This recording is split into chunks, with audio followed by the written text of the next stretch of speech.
Our relationship comes first above everyone and everything else. We have a daughter. That doesn't mean that everything else is neglected.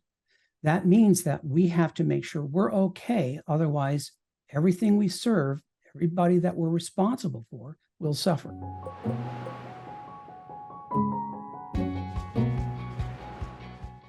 All right, Stan, but I still have this core question, and Sure. which is, how do I develop the capacity when I'm triggered, when I'm hot, when I've lost my mind, to remember any of the ethos that we've agreed to remember any of these good hacks? What if I just say, look, I need a timeout. I'm not okay right now. I'm going to come back in a bit when I'm okay, and we'll talk about this because I'm not okay right now. What if that's all I can, all I can come up with? The reason I wrote In Each Other's Care, which is actually one of the first phrases I came up with when I was organizing PACT, is that on a psychobiological level, and this is true, partners of this kind, because of attachment, because of the primary attachment system, are in each other's care, right? We interactively regulate, right? That's knowing you. I'm responsible for you. You're responsible for me. I know in our culture, we don't like that idea. You're responsible for you. I'm responsible for me. It doesn't work. And we're not built that way. So I have to know how to handle you in all circumstances without using a stick or a whip. You need to do that with me. If I'm on fire, I can't do anything about it. It's noblesse oblige. You're the one who has to manage me. I have to manage you. And so first we have to think that way. No other way will work. It's not possible. So when you say, when you're all up in arms, it's up to me to return you to safety quickly because you're not feeling safe. That's it. There's something I've done that's caused that to happen. It didn't happen in a vacuum. I did something. That's the proper way to think about it. What did I do? Where did I step? What did I say that was not thoughtful, that did not consider you, that acted like I didn't care? I didn't care. I only cared about myself. And also, here's another thing. If you and I are working on something, a problem, a decision, if we work on each other, that's war. I don't care where you are in the world, any two people, work on that person, it's war. We're supposed to work on a problem. We're supposed to work together on decisions. We're supposed to work on the issue, not each other. And this is a mistake that people will make time and time again. It's a fatal mistake. Also, here's another thing. Don't go into the past. Don't talk about what happened last night because you're going to argue about memory. Memory is terrible for all of us. It's unreliable. And you don't want to go back and fight about memory. You're supposed to take care of things immediately. When Tracy and I have a problem, we say it right away. You hurt me, or that embarrassed me. I didn't like that. Very, very simple. The other person now naturally says, I'm so sorry. I didn't mean to do that. That's it, over and done. And this is a whole different way of thinking, a whole day of work, a whole other way of working. It is being fully collaborative at all times and cooperative at all times. Very, very hard to do for just the reasons you said, because it's very easy for us to get and feel threatened by your expression, by the words you use, by the movements you make, right? We operate by memory, and we scan for threat based on memory. So if you hurt me and you didn't repair it, guess what? Next time, I'm more alert to the threat cues, and I'm more likely to act quickly without thinking, right? Pattern recognition, that's quick, but it's undiscerning. And so that's the problem when we don't repair with each other quickly. I'm sorry, you're right, I was wrong. The art of falling on our own swords, which is, I'm apologizing completely for what my part is without mentioning your part, without excusing myself, without giving reasons, no whataboutism. What I did was wrong, full stop, shouldn't have done it. I'm really sorry. What can I do to help? That's what we have to learn to do. That is how the world works. If you don't want to get sued, if you don't want to lose your kids, if you don't want to lose your partner, that has to be done. So these are things that have to do with all human beings. Okay, Stan, I'm still going to ask my question one more time. So here I Sure. am, I'm upset.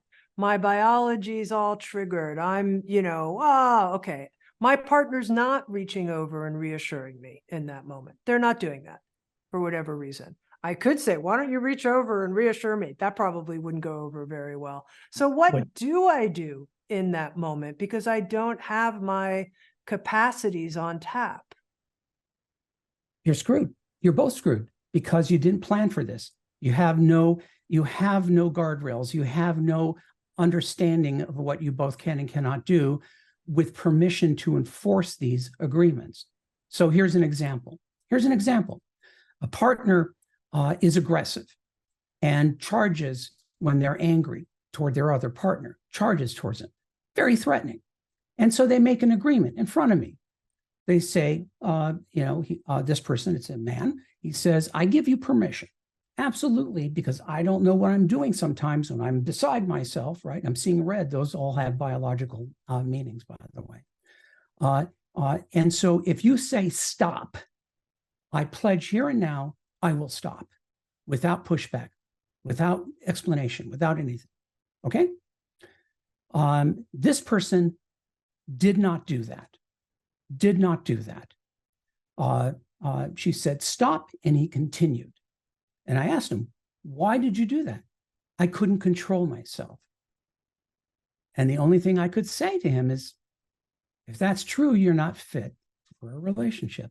You can't be trusted. You will not be governed. You will not be governed. Neither of you are safe under those circumstances. Social contracts is what has kept us civilized over the millennia, right? There's no ifs, ands, or buts. If you say stop, and I agreed, and I said I wouldn't push back, I am expected to do that. If I don't do that, I'm not safe. You have to understand that. Everybody must. This is not to be trifled with, right? Your safety and security depends on being able to govern each other. So how do we do this? You and I make agreements based on where we agree and where we are the same. Do we both want to feel safe? Yes. Do we both want to feel safe in fights? Yes. Okay, let's talk about what could go wrong and where we're going to put in guardrails for both of us to keep us safe. Now, we can forget, but when reminded, we have to cooperate. That's the rule. That's everywhere. That's everywhere in life, right?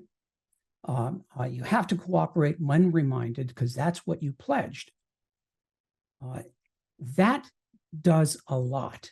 That does a lot if it's taken seriously, but most people don't take it seriously. Oh, okay, sure, that sounds good. I'll do it. And it means nothing. It means nothing because they aren't actually treating it as etched in stone. This is a commandment. This is what we believe in. This is our ethos. To do otherwise would be to not be what we believe in, right? We're violating our own values. We're adhering to our principles, not each other. Therefore, it's serious as a heart attack, is the way I'm expressing this. So if you don't have a structure, if you don't have an agreement and permission to boss each other around, you're screwed. It's the Wild West. You don't have any rules. You don't have any ways to limit each other. You're going to hurt each other, period, full stop. Can you share with me, Stan, what the agreements are that you have in your marriage? What are the core, what's the core structure?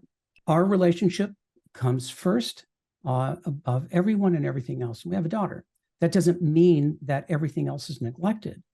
That means that we have to make sure we're okay. Otherwise, everything we serve, everybody that we're responsible for will suffer. Our work will suffer. Our health will suffer. So we come first. That means neither of us can lose. I have to make sure you don't lose. Because if you think you're going to lose, you're going to fight and we're going to go to war. So I have to make it clear, I'm going to take care of your interests and mine at the same time, and so are you. It's going to be win-win, or it's going to be good for me and good for you, or we do not move.